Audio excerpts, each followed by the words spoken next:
A paz de Cristo Jesus a todos. Prazer imenso estar aqui com vocês, conhecendo mais uma parte do povo de Deus.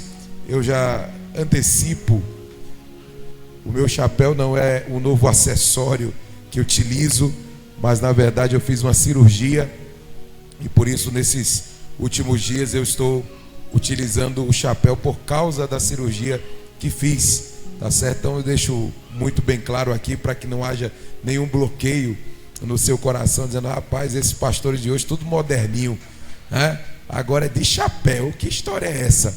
Aí eu deixo muito bem claro, como eu digo lá na igreja também, é momentaneamente, não tenho costume nem de usar chapéu, mas por causa dessa cirurgia eu estou utilizando o chapéu momentaneamente, mas daqui a pouco, daqui 15, 20 dias eu estou removendo em nome de Jesus, porque nem eu aguento, porque quando começa a suar, aí começa a dar aquela coceirinha na cabeça, só o sangue do Cordeiro. Eu quero aqui expressar minha gratidão primeiramente a Deus, porque bem sei que é Ele que nos proporciona as oportunidades, e quero estender a minha gratidão pela vida do pastor Gilvan. Muito obrigado pela confiabilidade de ceder o púlpito da igreja do Senhor para que eu ministre a palavra do Senhor. Conhecer também a sua esposa, a missionária Sandra. Deus continue abençoando a senhora poderosamente. A todos que estão aqui presentes, cada membro, cada congregado, cada visitante, que o eterno Deus continue em Cristo vos abençoando. Eu peço para que você abra a sua Bíblia na segunda carta que o apóstolo Paulo escreveu à igreja de Tessalônica. Segunda carta de Paulo aos Tessalonicenses, capítulo de número 2. Segunda carta de Paulo aos Tessalonicenses, capítulo de número 2. Eu quero ler alguns versículos aqui com vocês. Segunda carta de Paulo aos Tessalonicenses, capítulo de número 2, a partir do versículo 1. Quantos acharam, digam amém. Amém. Quem não achou, diga misericórdia. Vamos esperar você encontrar em nome de Jesus. Segunda carta de Paulo aos Tessalonicenses, capítulo de número 2. Eu quero compartilhar com você uma porção da palavra de Deus aqui nesta noite, nesta conferência escatológica. Quem não achou, diga misericórdia. Ainda tem umas 3 misericórdias aí.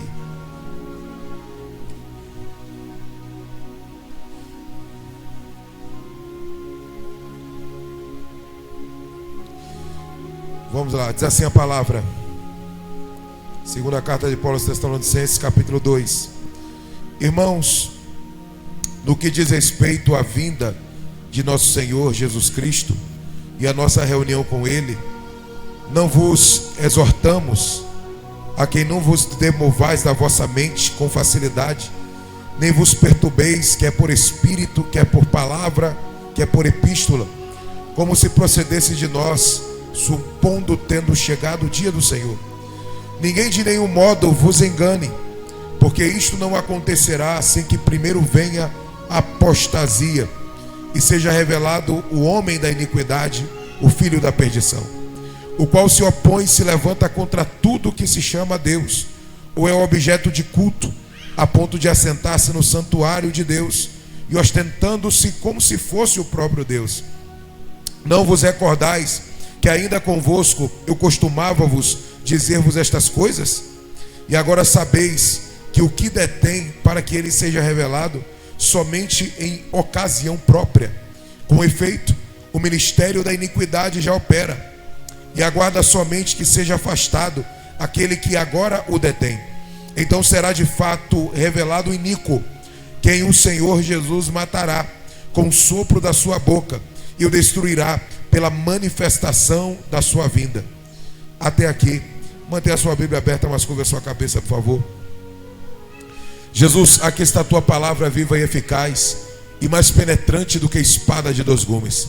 Esta palavra que nos liberta, esta palavra que nos vivifica, esta palavra que nos edifica, esta palavra que é a nossa regra de fé e de prática.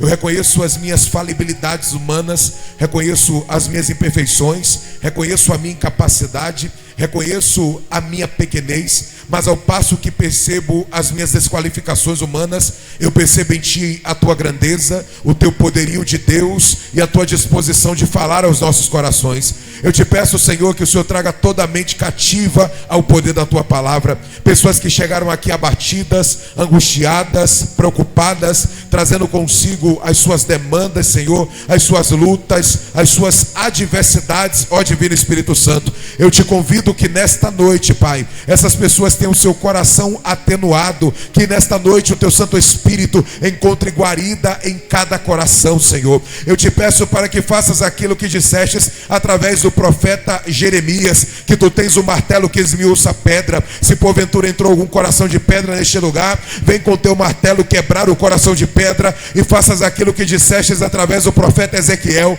eu vou tirar da carne o coração de pedra e porei no lugar um coração de carne, e ainda darei o meu espírito, diz o Senhor. Todos nós, sem exceção, nos assemelhamos aos 24 anciãos de Apocalipse capítulo 4, a partir do verso 10, que ao se depararem diante do Teu trono, Jesus, tiraram a coroa da cabeça, se prostraram diante do trono e começaram a dizer: digno é o Cordeiro de receber toda a honra, toda a glória, todo o louvor, toda a majestade, toda a adoração, porque tudo Ele criou. Senhor, a glória é para Ti, a honra é para Ti, o louvor é para Ti, o enaltecimento é para Ti, o reconhecimento é para Ti, até porque a única estrela que brilha é o Teu nome, pois foi no Teu nome que o apóstolo Paulo disse que todo joelho há de se dobrar e toda língua há de confessar que Jesus Cristo é o Senhor, para a glória de Deus Pai. Tu és o convidado mais especial deste lugar, Espírito Santo. Permanece conosco nesta noite. Glorifica-te uma vez mais no nosso meio. É isso que eu te peço e te agradeço, no nome de Jesus. Amém e amém. Você pode tomar seu assento, por favor?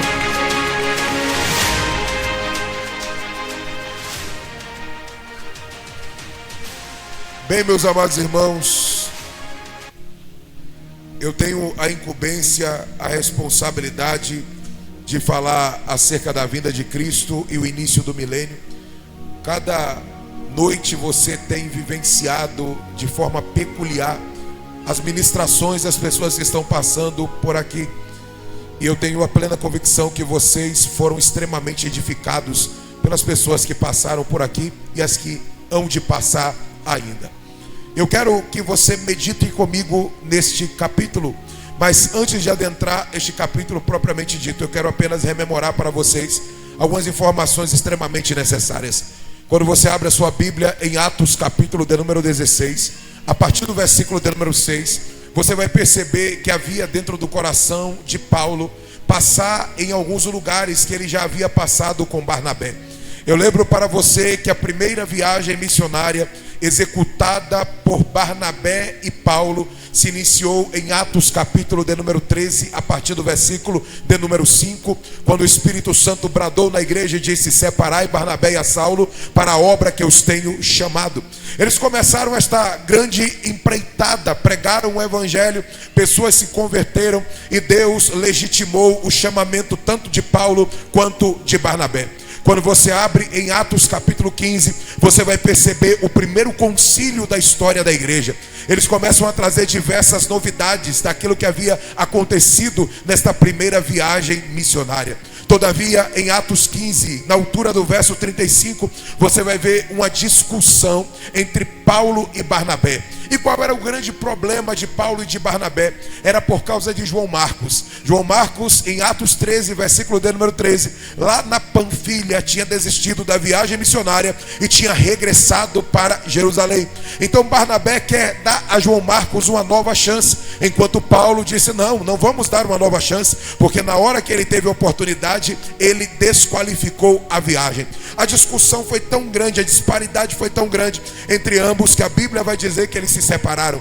Daí em diante, Barnabé decide ir com João Marcos para Chipre, enquanto Paulo estava intentando no seu coração ir para Bitínia e para Mísia. Mas a Bíblia vai dizer que o Espírito do Senhor impedia Paulo Paulo de prosseguir. Até que eles têm uma visão de um varão macedônio que estava dizendo: passa a Macedônia e nos ajuda. Diz o texto sagrado que imediatamente eles foram e ultrapassaram a Macedônia. A primeira igreja que eles se depararam para iniciar um trabalho foi a igreja de Filipos, a igreja de Filipenses. Eles iniciaram um trabalho de evangelização naquele lugar.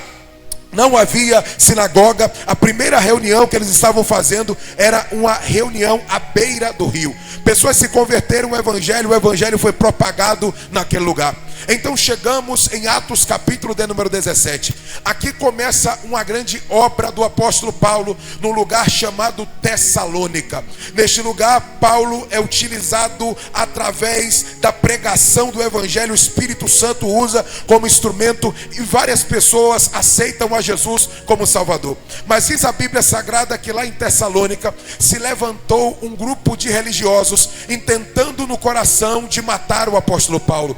Paulo tem que sair fugado, correndo de Tessalônica, desce até Bereia, mas a Bíblia vai dizer que esses religiosos também descem para lá, para tentar matar Paulo em Bereia. O percurso continua, Paulo vai para Atenas, e ali ele se desvencilha da sua comitiva, da sua caravana. Ele passa um período de tempo em Atenas, prega o evangelho, vai para Corinto e regressa às suas viagens missionárias, findando em Corinto a sua segunda viagem missionária. Ali desta segunda viagem missionária estava surgindo a igreja de Tessalônica. Esta igreja, quando você abre a primeira carta aos Tessalonicenses, é uma igreja que tinha algumas dúvidas, algumas coisas estavam permeando a mente e o coração daquelas pessoas, e algumas dúvidas que rodeavam o coração daquelas pessoas você vai perceber em 1 Tessalonicenses capítulo 4 versículo 13, no tocante às pessoas que haviam morrido sem que antes Cristo tivesse voltado. Eles estão enlutados e preocupados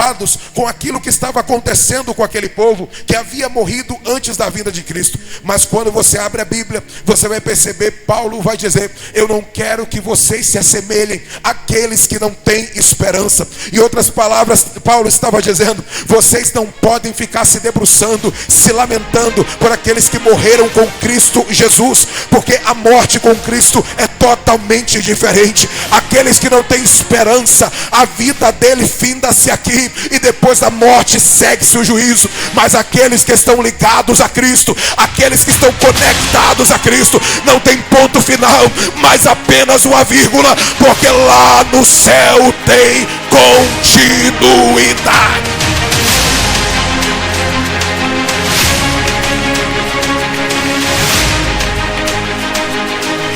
Lá no céu tem continuidade. O corpo humano físico tomba aqui, mas lá no céu há uma continuidade na eternidade com nosso Senhor e Salvador Jesus Cristo. Paulo escreve esta carta e ele disse no verso 18 do capítulo 4 da primeira carta: portanto, consolai-vos uns aos outros com estas palavras, falando acerca da vinda de Cristo. Mas escute, os tessalonicenses interpretaram de forma equivocada, repito, os tessalonicenses interpretaram de uma forma equivocada a vinda de Cristo. Eles acreditavam que esta vinda era iminente, naquele exato momento. E Paulo então vai escrever a segunda carta. E essa segunda carta, sobretudo o capítulo de número 2, tem um propósito: explicar à igreja de Tessalônica os sinais que precederão a vinda do nosso Senhor e Salvador Jesus Cristo. E Paulo, quando ele começa a escrever esta carta, sobretudo no capítulo 2 que acabamos de ler, ele começa a dizer: eu não quero que vocês fiquem preocupados no que diz respeito à vinda do nosso Senhor Jesus, a reunião, mas nós vos exortamos. E ele começa a falar o que é que estava acontecendo. Escute isso aqui. Paulo estava dizendo, a Bíblia, através da vida do apóstolo Paulo, está dizendo que há um ser, há uma figura que está detendo a manifestação corpórea do anticristo. E eu vou explicar para você. A Trindade tem uma tríplice obra. Escute: Deus Pai, Ele fez a obra ele proporcionou a obra da salvação. Deus Filho, ele executou a obra da salvação no Calvário. E Deus Espírito está preparando a igreja para morar no céu. Deus Pai proporcionou a salvação. Deus Filho executou esta salvação. E Deus Espírito está preparando a igreja para residir, para morar no céu.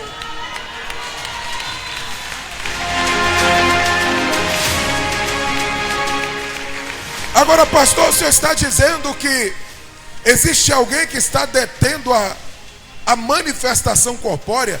Paulo vai nos dar duas informações aqui. Primeiro, o ministério da iniquidade já opera.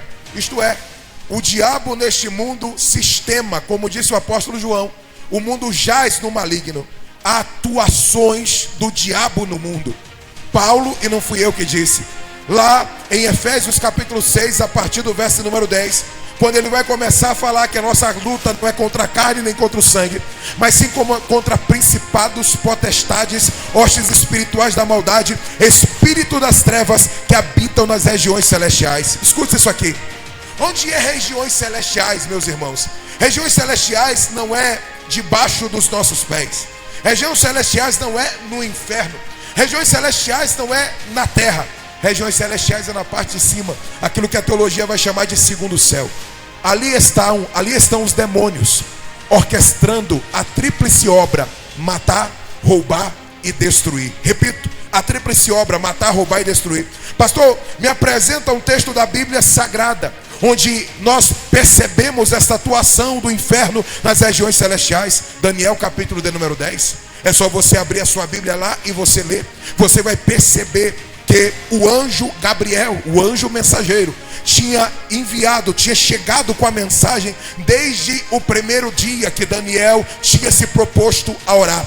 Todavia, o príncipe da Pérsia, isto é, um principado, estava impedindo a chegada do anjo para trazer a orientação para Daniel. Então o arcanjo Miguel, o anjo da guerra, da batalha, chegou para contender com aquele principado, para que Gabriel fosse liberado. Eu preciso dizer aqui para você, o diabo ele pode estar nas regiões celestiais, orquestrando tudo com seus demônios, inclusive até de longe assistindo essa reunião, mas uma coisa que ele teme, uma coisa que ele treme, uma coisa que ele se prostra, é diante de um sangue todo poderoso, o sangue de Jesus, que nos purificou de todo o pecado.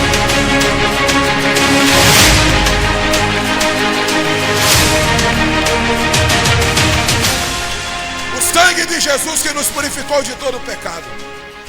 Então hoje, esses meros pecadores que somos, como dizem, comedores de arroz e feijão, quando entra dentro do quarto e fecha a porta daquele lugar e dobra o joelho naquele lugar, foi Jesus que disse, não foi eu. Você pode entrar no seu secreto e falar com seu Pai Celestial, porque Ele te ouve. Ah, Jesus amado, eu preciso entregar isso aqui nessa noite. Eu preciso dizer isso aqui nessa noite. Olha que coisa interessante. Mesmo que o diabo olhe para mim, para você e diga, mas eles são seres efêmeros, eles são seres temporais, eles são seres momentâneos, eles são frágeis, eles têm limitações. Mas quando entra dentro do quarto, eles entram dentro do quarto,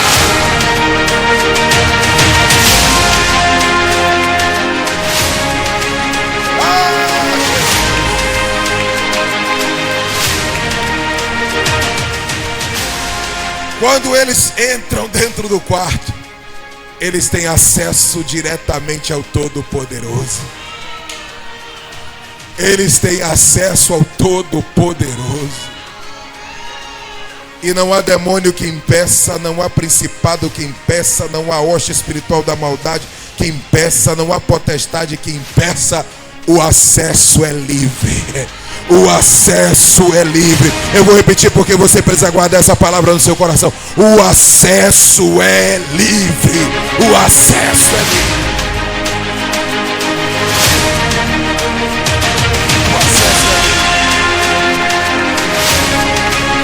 Mas pastor, você falou que foram duas situações. A primeira é que o ministério da iniquidade já opera, e Paulo já disse isso. Mas qual é a segunda? A segunda palavra-chave desse texto: mas aquele que o detém. Mas aquele que o detém. Escute isso aqui.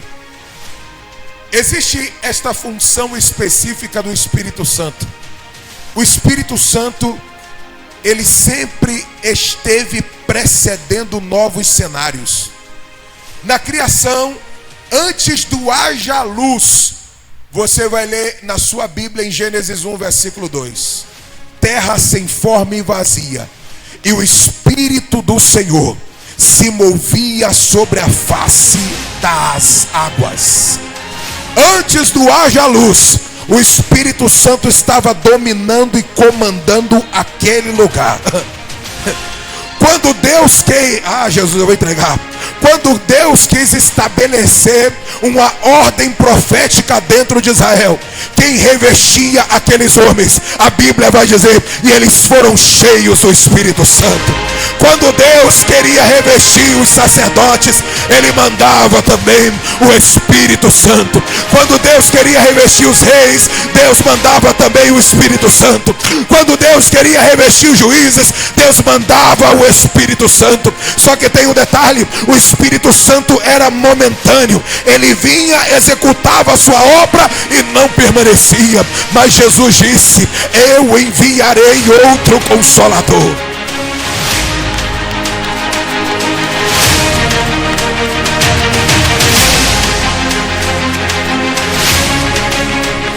O Espírito da verdade.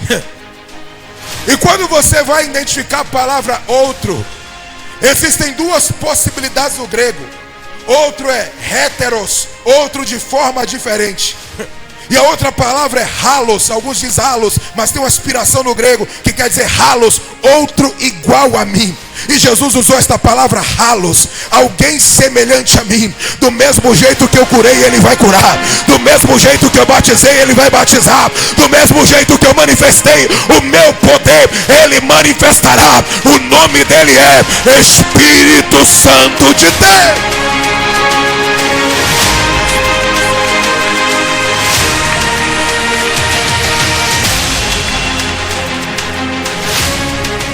Jesus deixou muito bem claro que viria o Consolador, o Espírito da verdade, o Paracleto, aquele que se coloca ao nosso lado, o advogado. A Bíblia vai dizer que o Espírito Santo chega com esta grande função de estar conosco, E Paulo então vai nos revelar. Claro que se você estudar historicamente, você vai dizer: mas trata-se de um governo romano que talvez era dono de uma legião que está impedindo a manifestação. Não, mas Paulo está falando isso dentro de uma perspectiva espiritual. Porque Paulo está dizendo que o Espírito Santo está detendo a manifestação corpórea. Tem alguns, é claro que você já aprendeu isso aqui e também vai ouvir isso aqui, alguns que vão acreditar na vinda de Cristo após a grande tribulação. Você deve ter ouvido isso no dia de ontem, algumas exemplificações. Alguns vão acreditar que Cristo vai chegar no meio da tribulação, na transição entre tribulação e grande tribulação. Tribulação, 3 anos e meio. Grande tribulação, outros 3 anos e meio. Alguns acreditam nisso. Mas, olhando para aquilo que Paulo está dizendo aqui se existe alguém que está detendo a forma corpórea do anticristo, por quê? Porque existe uma igreja. Qual é a função do Espírito Santo? Preparar a igreja para o encontro do noivo. Preparar a noiva para o encontro do noivo. Eu sei que o diabo já tem todos os seus planos arquitetados, ele já sabe todos os seus limites. Eu preciso lembrar para vocês aquilo que disse Martinho Lutero: o diabo é um cachorro cuja coleira está nas mãos do Senhor. Eu vou repetir: o diabo é um cachorro cuja coleira está nas mãos do Senhor. Ele não pode fazer nada sem que o Senhor permita, porque o comandante dos comandantes, os generais dos generais, o rei dos reis e Senhor dos senhores é cheio Jesus Cristo.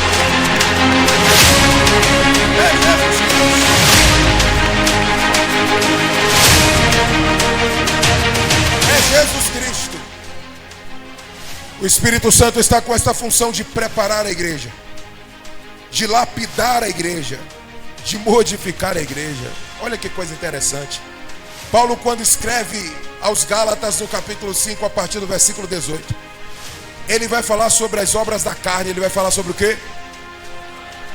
Não, fraco, feio, pobre, para de graça. Obras de quê? A partir do verso 22, ele vai falar sobre os frutos do Espírito. Os frutos de quê? Olha que coisa interessante, pastor Gilvan. Paulo, quando está falando sobre obras da carne, Paulo está dizendo aquilo que nasce com a nossa própria natureza. Aquilo que eu tenho, que você tem, obras da carne. Nascemos daquele jeito, a partir do verso 18. Mas Paulo vai falar no verso 22 sobre os frutos do Espírito. Isto é, eu não tinha, nem você tinha, mas o Espírito Santo colocou dentro de nós. Por isso que nós estamos num processo chamado preparação. Coisas que não tínhamos, o Espírito Santo colocou dentro de nós. Pastor, me exemplifica um exemplo tão bem simples aqui. Antigamente, qualquer tipo de discussão, você dava aquela rodada, como dizem, rodava a baiana. Antigamente, se lançassem uma palavra sobre você, você já tinha 10 preparada para lançar também. Mas hoje, alguns te afrontam e você não fala absolutamente nada. Alguém te persegue e você não fala absolutamente nada. Pastor, o que é isso? É maturidade? Não. Até pode ser maturidade, mas maturidade do Espírito Santo, que colocou domínio próprio, frutos do Espírito sobre a tua vida.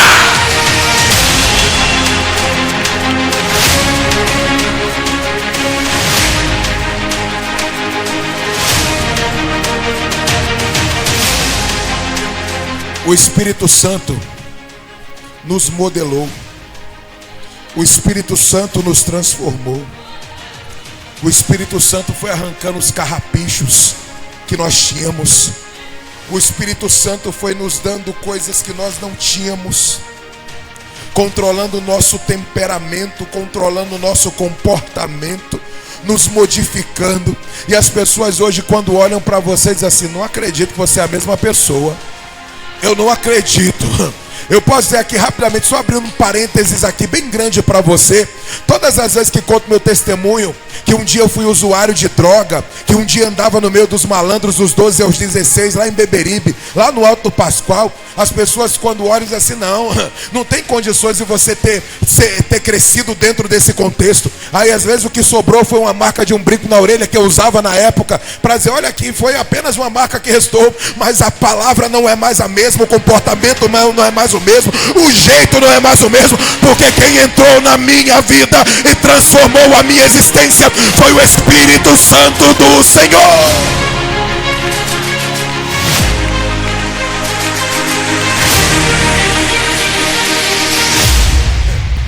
Ah, Jesus amado, o Espírito Santo do Senhor. A Bíblia está dizendo, o apóstolo Paulo dizendo: aquele que o detém a manifestação corpórea do anticristo.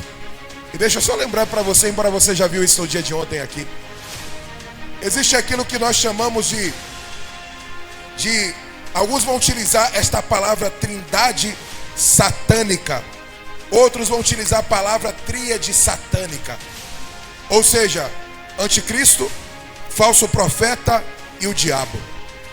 Quando você vai estudar Apocalipse, sobretudo no capítulo de número 13, você vai ver a diferenciação das duas bestas: a besta que emerge do mar e a besta que emerge da terra. Todas as vezes que você lê em Apocalipse 13, a besta que emerge do mar está falando do anticristo. A besta que emerge da terra está falando do falso profeta. Em momentos distintos, e quando você vai estudar a escatologia minuciosamente, você perceberá que a manifestação do falso profeta se dará no período de grande tribulação. Por quê? Porque a função do falso profeta é legitimar o ministério do anticristo. O anticristo vai agir numa esfera política.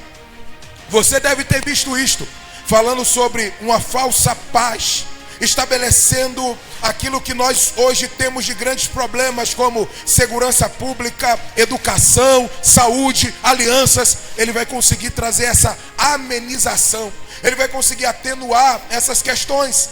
E daqui a pouco você vai perceber também, Apocalipse capítulo de número 13, que a Bíblia vai nos dizer que ele, o anticristo, ele vai fingir uma morte, uma chaga mortal, e ele será ressuscitado, entre aspas, e as pessoas olharão para ele e acharão que ele é o Messias verdadeiro. Eles enganarão a muitos. E detalhe, Deus permite que o falso profeta tenha poder para fazer operação de milagres. Operação de milagres é diferente de cura. Operação de milagres é: a mão não existe, ela passa a existir. Ele vai ter esse poder, o falso profeta, e ele vai dizer assim: eu tenho esse poder por causa daquele ali, apontando para o anticristo. As pessoas serão enganadas. Eles reunirão 200 milhões de soldados na guerra do Armagedon, como vocês viram no dia de ontem, organizando todo este grupo de pessoas para destruir Israel. Israel, então, eles darão um brado, olharão para o céu e dirão: bendito o Senhor que vem em nome do meu Senhor. Porque quando chegar no período da grande tribulação, Apocalipse capítulo 11, 2 testemunhas serão levantadas para pregar dentro de Israel. Eles pregarão e apontarão a verdade para aquele povo. E depois, no término, quando estiverem ali todos apertados, lembrar-se-ão do nosso Cristo, do nosso Senhor, do nosso Salvador. Israel estará numa grande prova, e tem um grande detalhe: a Bíblia vai dizer que Deus permitirá que o anticristo prevaleça sobre as 2 testemunhas. Eles serão assassinados e provavelmente esquartejados, seus corpos colocados em praças públicas. E diz o texto que todas as nações e tribos e línguas verão o corpo daquelas 2 testemunhas. Se você for estudar até a década de 60, não haveria uma possibilidade teológica de explicação. Como todo mundo poderia ver um corpo que estava lá em Jerusalém? Como poderiam contemplar um corpo que estava dentro de Jerusalém? Era impossível. Mas daqui a pouco surgiu a internet, ou melhor, surgiu a televisão, depois surgiu a internet. Você pode pegar seu celular agora, e se você tiver alguém que está lá no Japão, você pode fazer a sua chamada de vídeo e conversar com alguém que está do outro lado do mundo. Alguém pode estar filmando agora, e você de repente pegar uma live aqui e dizer: eita, está na Austrália, eu estou vendo o que está acontecendo lá agora. Ou seja, aquilo que só começou a dar um start em 1960, João já tinha escrito no Apocalipse no 1º século da história da igreja, dizendo: eles serão vistos por todas as tribos, raças, nações e línguas. É Deus dizendo: os homens não entendem, mas eu tenho controle da história. Os homens não entendem, mas eu tenho tudo na palma das minhas mãos. Eu tenho controle da história na palma das minhas mãos.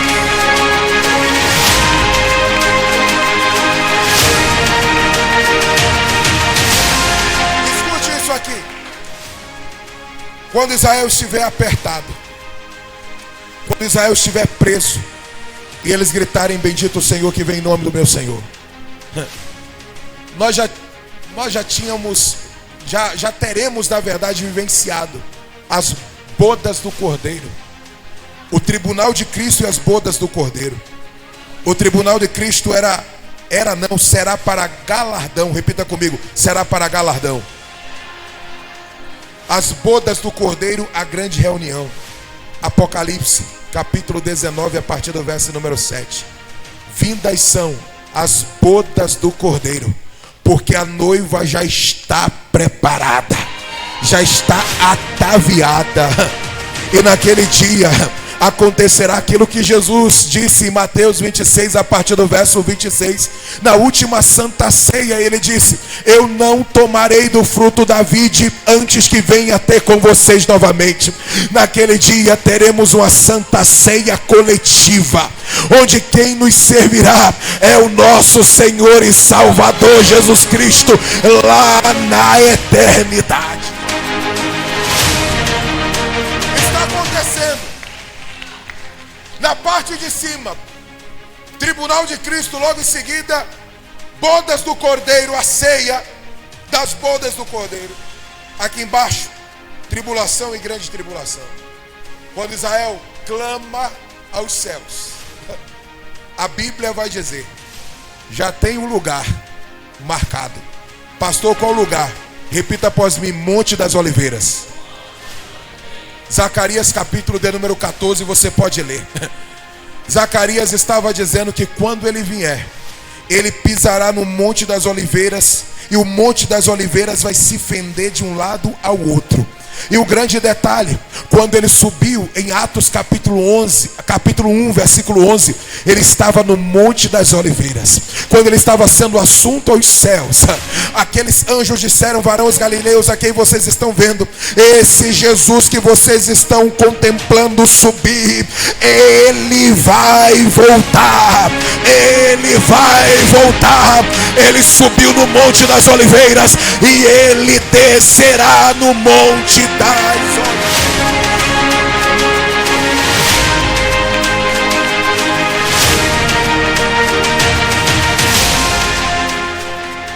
Pastor, mas quando o povo clamar a Jesus, gente, eu poderia citar 1 Tessalonicenses 4 a partir do verso 16, mas um texto que eu amo, quando ele depois que ele passar por esse período, o que precedeu a nossa ida para lá, um texto que eu poderia, não quero que você confunda os fatos, não quero que você confunda os fatos. O texto que eu vou citar tem a ver com o arrebatamento da igreja, que é totalmente distinto ao evento da manifestação segundo a escatologia daquilo que defendemos dentro das Assembleias de Deus, da manifestação dele. Escute isso aqui. Paulo vai escrever na primeira carta aos Coríntios, no capítulo 15, a partir do versículo de número 51. Eis que vos digo um mistério. Na verdade, nem todos nós morreremos, antes seremos transformados. No momento, num abrir e fechar de olhos, porque a trombeta soará e os mortos ressuscitarão incorruptíveis, e nós seremos transformados. Pois convém que aquilo que é corruptível se revista de incorruptibilidade, e aquilo que é mortal se revista de imortalidade. Quando aquilo que é corruptível se revestir de incorruptibilidade, e aquilo que é mortal se revestir de imortalidade, cumprir-se-á a profecia: tragada foi a morte na vitória. Onde está a morte, o teu aguilhão? Onde está o inferno, a tua vitória? O aguilhão da morte é o pecado, a força do pecado é a lei, mas graças a Deus que nos dá a vitória pelo nosso Senhor e Salvador Jesus Cristo. Portanto, meus amados irmãos, sede firmes e constantes, sempre abundantes na obra do Senhor, sabendo que o vosso trabalho não é vão no Senhor.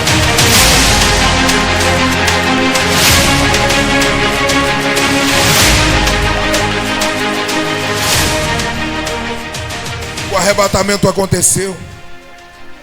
Tribunal de Cristo, bodas do Cordeiro. Aqui embaixo, tribulação, grande tribulação.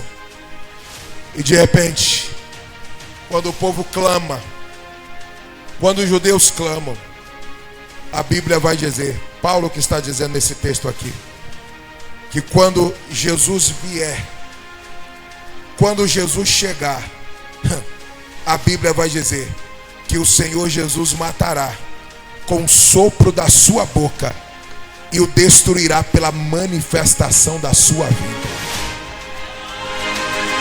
Apocalipse diz que ele vem, e quando ele vem, quando ele vir, ele tem no seu manto e na sua coxa escrito: Rei dos Reis e Senhor dos Senhores. Agora tem um grande detalhe que eu preciso vos informar. Escute. Ele é Rei dos Reis e Senhor dos Senhores, e ele está vindo para uma aparente batalha. Quem vai batalhar, se é com contexto de espada, precisa desembanhar a espada para lutar, sim ou não? Sim ou não? Só que o texto está dizendo: não será através da espada, mas será através do sopro. Pastor, onde o senhor está querendo chegar? Eu já cheguei. Você precisa entender que o diabo não é adversário de Jesus. Pastor, o que é adversário? Adversário é aquele que se coloca como oponente com a possibilidade de vencer. Eu vou repetir, adversário é aquele que se coloca como oponente com a possibilidade de vencer. Mas quem pode vencer o invencível? Quem pode conquistar o inconquistável? Quem pode sobrepujar o insobrepujável? Quem pode? Não. Ele não precisa desembanhar a espada. Ele não precisa desembanhar a espada. Será pelo sopro. Será pelo sopro. Será pelo sopro.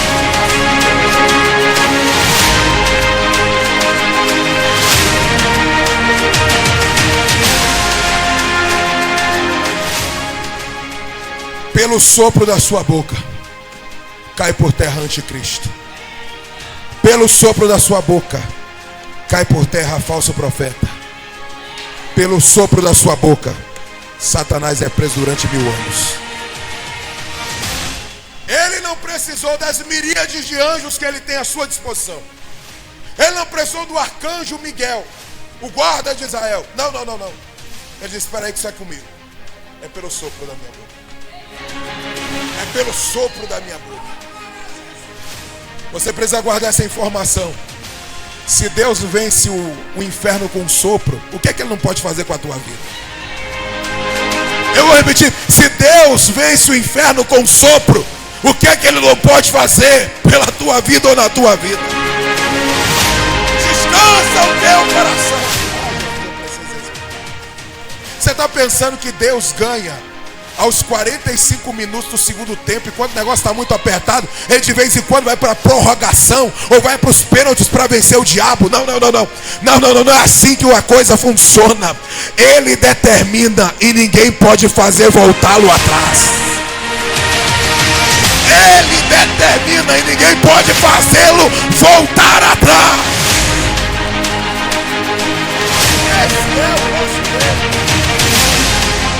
Esse é o nosso Deus. A Bíblia vai dizer, escute isso aqui. A Bíblia vai dizer no Evangelho de Mateus, no capítulo de número 25. Acredito, salvo engano, permita-me aqui, porque de vez em quando também a memória dá uma falhada. Salvo engano, o versículo de número 41. Escute isso. Permita-me conferir. Isso mesmo, versículo 41. Apartai-vos de mim, malditos, para o fogo eterno, preparado para o diabo e... Você precisa guardar essa informação. O inferno não foi preparado para o homem. O inferno foi preparado para o diabo e seus anjos. Deus não criou o homem para ir para o inferno, mas são as suas próprias escolhas do homem, as suas próprias deliberações, os seus caminhos tortuosos que levam este homem para o inferno. Mas quando este inferno foi criado, preparado para o diabo e seus anjos, o diabo ele ficará preso durante 1000 anos, falso profeta e anticristo, será lançado no lago de fogo e enxofre. Escute isso. A partir deste momento é estabelecido o período chamado período do milênio. Qual é o nome do período? O período do milênio. Escute isso aqui. Se você estudar toda a história da raça humana, toda a história da civilização, você vai perceber que não houve, em toda a história da civilização, nenhuma nação que prevaleceu, que dominou, que governou durante 1000 anos. A nação que conseguiu, de certa forma, por quase 4 séculos, dominar quase que sua totalidade mundial da época, foi o Império Romano. Mas haviam segregações.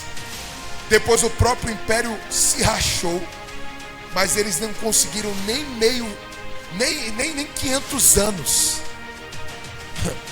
nem meio milênio eles conseguiram dominar. E grande detalhe também, Os camaradas eram colocados como César, o Deus que governa o Império de Roma. Como Faraó era o Deus que governava o Egito. Mas tem um grande detalhe, minha gente. Quando nós olhamos para a história, nós olhamos homens que achavam que eram deuses, mas hoje todos estão mortos.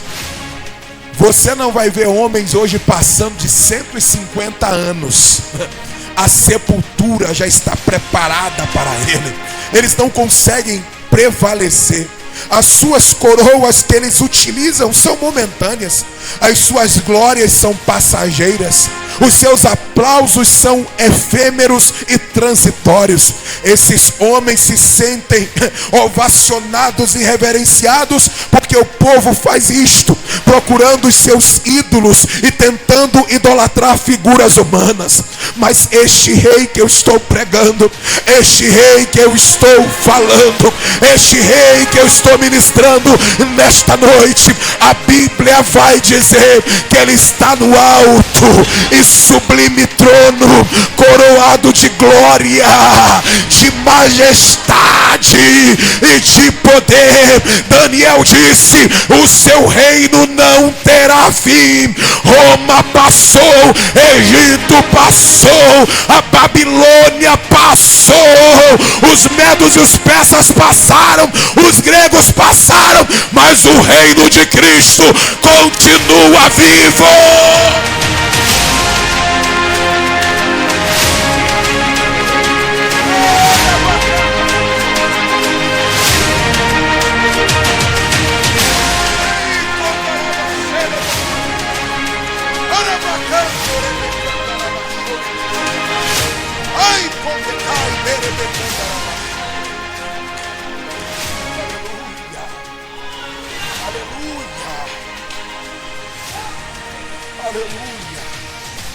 A Bíblia vai nos dizer, meus irmãos, que quando ele estabelecer este período do milênio, Isaías capítulo 11, a partir do verso número 6. Você já pensou, criança, brincar com a áspide, com a serpente? Você já pensou, criança, ficar brincando com o leãozinho? Você já pensou a restauração em toda a natureza? Você já pensou nisso?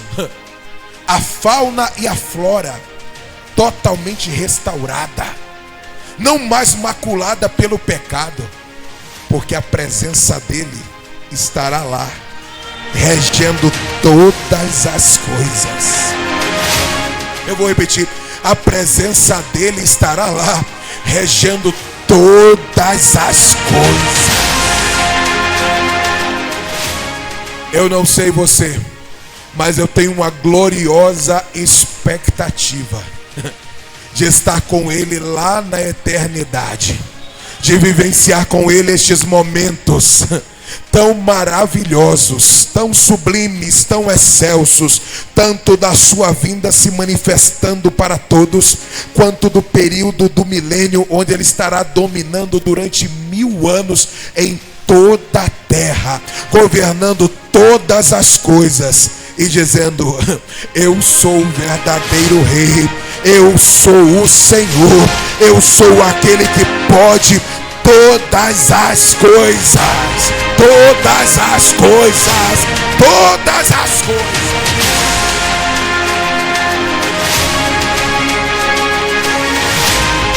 Eu não sei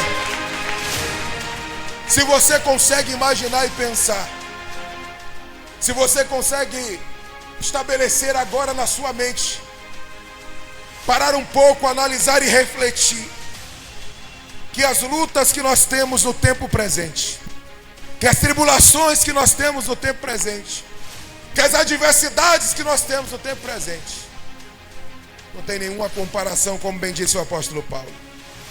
Nenhuma comparação. Nenhuma comparação. Não pode se equiparar para aquilo que ele tem preparado para nós.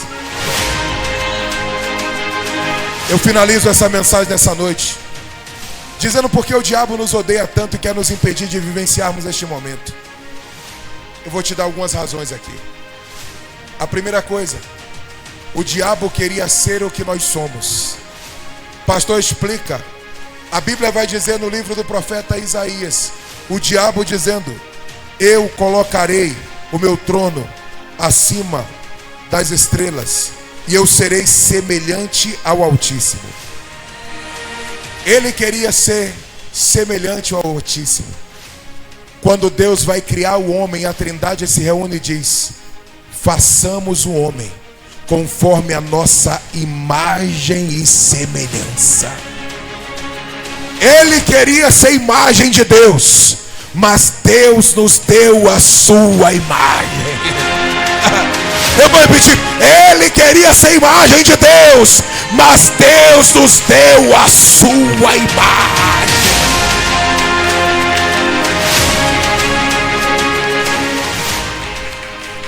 A segunda coisa que percebo, quando o diabo ele se levantou contra Deus, o próprio Jesus disse: eu vi Satanás como um relâmpago caindo do céu. Ele foi expulso do céu. Ele foi colocado para fora do céu. Apocalipse capítulo 12, na altura do verso 3 em diante. O dragão conseguiu levar uma terça parte das estrelas, isto é, uma terça parte dos anjos. Deixaram de adorar a pessoa de Deus e passaram a reverenciar o diabo e se tornaram demônios. Escute isso aqui. E quando ele chega lá no Éden e consegue convencer a mulher para comer aquele fruto, a mulher que dá o fruto ao seu marido, este come, e ambos pecam contra a pessoa de Deus. O diabo também pensou: certamente acabou. Do mesmo jeito que eu fui condenado, eles serão condenados também. Do mesmo jeito que acabou para eles, para mim vai acabar para eles também. Todavia, a Bíblia vai nos apresentar em Gênesis 3, versículo 15, aquilo que a teologia chama de proto-evangelho, um primeiro evangelho, que nasceria da semente da mulher. Alguém que esmagaria, que pisaria a cabeça da serpente. Enquanto o diabo foi condenado, Jesus falou em João capítulo 14, verso 6: eu sou o caminho, a verdade e a vida. Ninguém vem ao Pai a não ser por mim. Paulo escreveu na primeira carta a Timóteo, capítulo 2, versículo de número 5: só há um mediador entre Deus e os homens, Jesus Cristo, o homem. É aquilo que o diabo não possui, que é a salvação. Deus nos proporcionou. O diabo está condenado, mas nós temos a salvação pelo nome que é sobre todo nome, que é o nome de Jesus de Nazaré.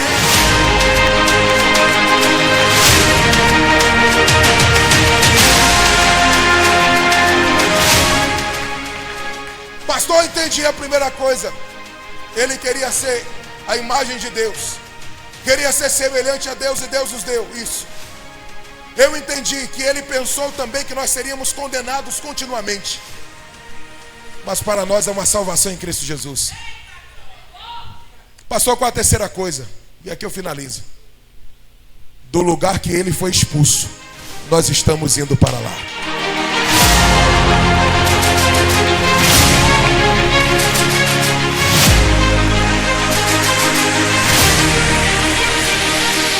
Ah, Jesus. Filipenses capítulo 3, a partir do verso 20. Mas a nossa pátria está nos céus, de onde esperamos o nosso Salvador, que transformará o nosso corpo abatido para ser conforme o seu corpo glorioso, segundo o seu eficaz poder de sujeitar a si mesmo todas as coisas. Enquanto o diabo foi expulso de lá, nós estamos indo para lá. Eu vou repetir: enquanto o diabo foi expulso de lá, nós estamos indo para lá. Só quem me acompanha para o céu, levante a mão para cima e dá um glória.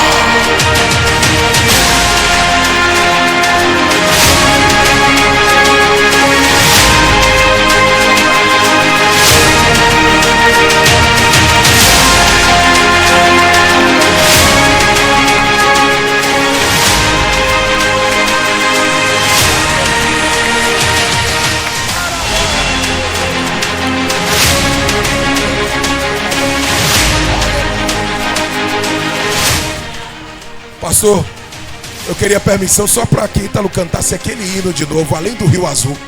Eu encerro aqui, só com esse hino, Além do Rio Azul. Porque você precisa lembrar, se você esquecer toda a mensagem, pelo menos essas três coisas. O diabo queria ser semelhante a Deus. Eu disse: não, farei o homem semelhante à minha imagem.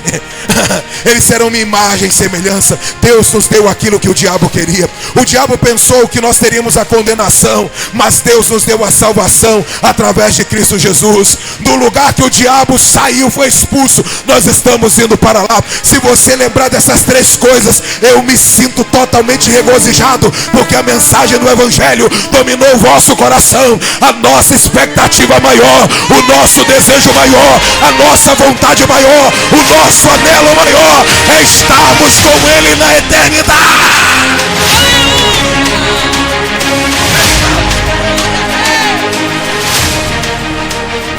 Não é carro, não é casa, não é dinheiro, não é roupa, não são coisas daqui deste mundo. O nosso objetivo principal é morarmos no céu.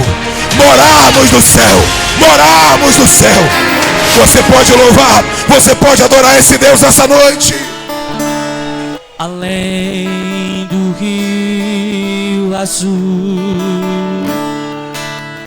as ruas são de ouro e de cristais. Declare! Ali tudo é vida, ali tudo é paz, morte e choro nunca mais. Tristeza, tristeza e dor nunca mais. Verei o grande rio da vida, claro como cristal. Verei a face do meu mestre querido. Enche o pulmão e declara nessa noite: vamos, igreja! E não há mais noite ali, não haverá nenhum clamor. Verei os olhos de Jesus e tocarei seu corpo, enfim, e não haverá mais noite ali,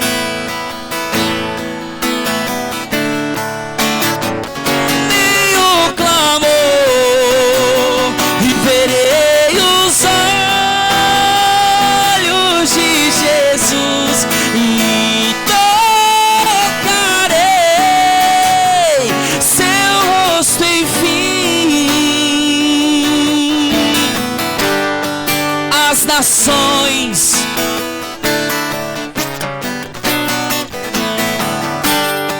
e as portas jamais se fecharão. A cidade é de ouro puro,